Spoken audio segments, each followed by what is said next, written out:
last time, we met Daniel Brooks, a stubborn journalist who made his living by exposing fake haunted stories.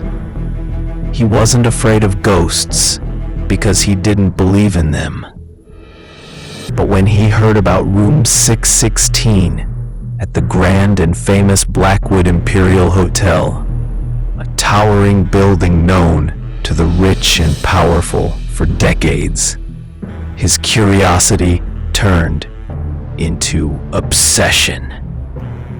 The staff refused to rent him the room, warning him that nobody who stayed there ever came out alive.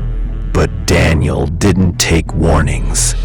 He threatened the owner, and finally, against all better judgment, they gave him the key to room 616. That night was not like any night before. Shadows moved where there was no light. A mirror reflected things that weren't real. And in the darkness, something not human, watched him. The room was alive, and it wanted him to stay forever. When the morning came, Daniel woke up on the cold wooden floor of room 616. His body ached, his skin burned in strange places, and his head felt heavy. But the strangest thing, the room was quiet. No whispers, no shadows. The mirror was gone. It was just a wall now. He stumbled to the door, expecting it to be locked as before. But this time, it opened. Daniel blinked as daylight spilled into the hallway. He walked out, confused, and headed straight for the lobby. The staff glanced at him with wide eyes, whispering to each other. He didn't stop. He pushed the glass doors open and stepped into the streets. The cold air hit his face like freedom. I made it out, he thought. Within an hour, he was sitting in the emergency room of a city hospital. The doctors examined him, patched his injuries, and asked too many questions about where he had been. He said as little as possible. For the first time in his life, Daniel felt tired in a way he couldn't explain. He stayed in the hospital for 2 days, recovering from exhaustion and strange bruises across his arms and chest. 1 week later, Daniel stood at a quiet beach, watching the ocean stretch endlessly into the horizon. The sun was warm, the waves were calm, and for the first time since entering that cursed room, he felt alive. He thought about the people who supposedly never made it out, about how lucky he was. Guess I'm not like the others, he muttered to himself with a smirk. Back at home that night, Daniel began writing his article. He wrote every detail. The whispers, the cold hands in the dark, the figure in the mirror, the way the air seemed to breathe in that room. It took him 3 days to finish the piece. When he finally leaned back from his desk, reading over the words, he felt proud.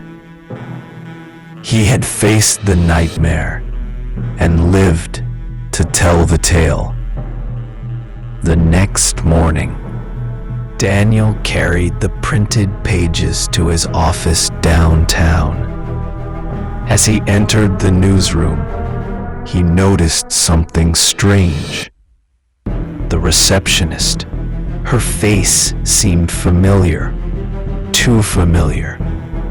She was the woman who had stood behind the hotel counter that night. He froze for a second, but shook it off. Coincidence, he whispered. But as he walked deeper inside, his chest tightened. The security guard by the elevator was the bellboy. The man delivering coffee was the night janitor. Desk by desk, every single person in the office was someone from the Blackwood Imperial Hotel. All of them smiling, staring at him. Daniel's breathing quickened. The walls around him looked wrong. They weren't white anymore. They were the faded green wallpaper from room 616. The hum of computers turned into whispers. The air became cold. He turned around. The door was gone. No, Daniel whispered, his voice trembling. I left, he mutters confusingly. Then the walls began to bulge. Hands, dozens of them, pushed out from inside, their fingers stretching through the wallpaper as if it were thin fabric. Faces began pressing against it. Pale, screaming faces. People who had died here before him. Their mouths moved silently, but their eyes begged for help. A deep, mocking voice came from behind. Devil in mirror. Did you enjoy your little vacation, Daniel? It says in the sarcastic voice. He spun around. The mirror was back, tall, cracked, and dark. Inside it stood the figure, not fully human, not fully shadow, grinning at him with sharp teeth. Its voice was deep, echoing, and full of malice. Devil in mirror, wasn't it nice? In his mocking voice. The hospital, the beach, the feeling of freedom, all of it mine. Just a dream I gave you, so you could taste hope before I took it away. The figure laughed, a loud, inhuman sound that rattled the walls. Daniel's eyes burned with tears. He understood now. He had never left room 616. Everything was an illusion. The beach, the article, the fresh air, none of it was real. He had been trapped here from the moment he stepped inside. The hands in the walls began to claw toward him. The air grew hot, suffocating. Daniel backed away until he hit the cabinet near the bed. Inside it were several bottles of hotel liquor. He stared at them for a long second. His breathing slowed. His fear began to harden into something else. Resolve. Daniel signs and says in his inner voice, "No more. I'm not letting you keep me like you kept them." He yanked open the bottles, pouring alcohol across the carpet, the bed, the curtains. The devil in the mirror tilted its head, curious. "What are you doing, Daniel?" it asked. Daniel's voice was steady now. "I am the last one that is going to die in this room." He reached into his pocket, pulled out his lighter, and flicked it on. The flame danced for a moment in the air before he dropped it onto the soaked carpet. The fire spread instantly. The curtains erupted in flames. The walls crackled. The smoke thickened. The devil snarled and began pounding at the inside of the mirror, but could not step out. The heat grew unbearable. "Stop this! You'll destroy everything!" Daniel, in his scared yet steady voice. "That's the point." The fire climbed higher, wrapping the room in orange light. Daniel stood in the middle of it, tears streaming down his face, whispering a prayer to a God he had never believed in. The screams of the trapped souls filled the air, but this time they sounded almost free. Outside, the hotel erupted in chaos. Guests and staff ran for the exits. Alarms blared. The hallway outside room 616 filled with smoke so thick no one could enter.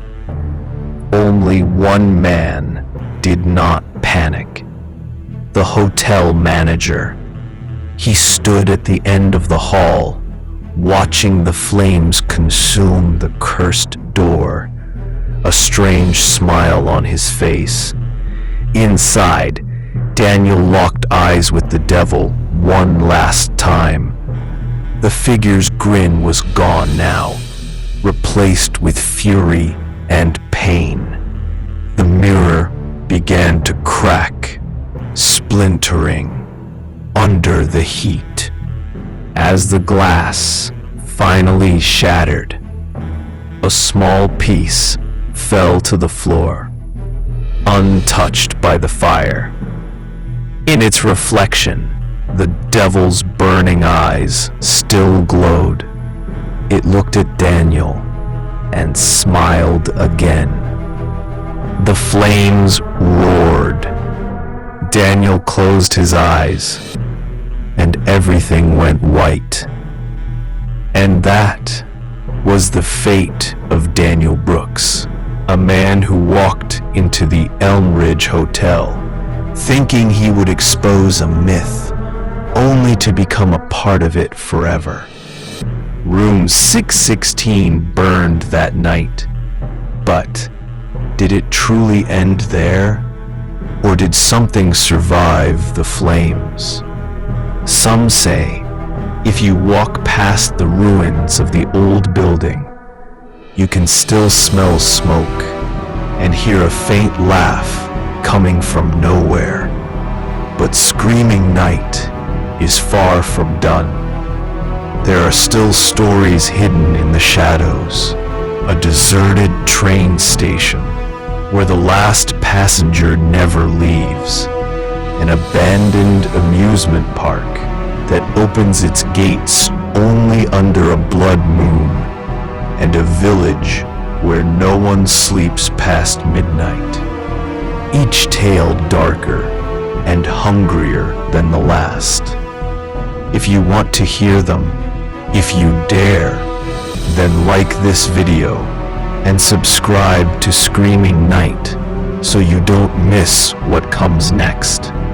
Turn on notifications because when the next story arrives, you'll want to hear it before the lights go out. Sleep well if you can.